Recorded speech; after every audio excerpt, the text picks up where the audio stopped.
The Wilkes-Barre Riverfront Park was invaded years ago by Japanese knotweed, which spread vigorously to cover a large portion of the riparian forest's understory. Also known as Japanese bamboo, Mexican bamboo, and fleece flower, it is a plant native to Eastern Asia, including Japan, Korea, China, and Taiwan. The plant is an aggressive spreader that forms forest-like clumps of erect stems, up to 10 feet tall, and can spread up to 6 feet per year by its roots. Often, all it takes is a small piece of root moved in soils or floodwaters, and knotweed can get established in a forest or landscape planting. As it takes control of the understory, it chokes out other plants, including young tree seedlings. If left uncontrolled, the existing forest would disappear once the older trees have died.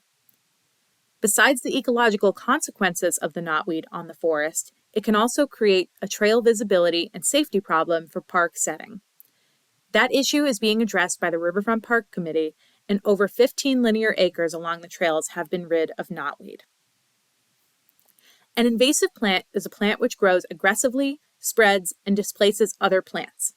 Invasive plants tend to appear in disturbed ground, and the most aggressive can actually invade other ecosystems. A small number of invasive plants are native, meaning they occurred in Pennsylvania before European settlement, but became aggressive after the landscape was altered. Most invasive plants are exotic or introduced, having been brought from other continents. Invasive plants spread vigorously by abundant seed production or vegetatively by roots and shoots.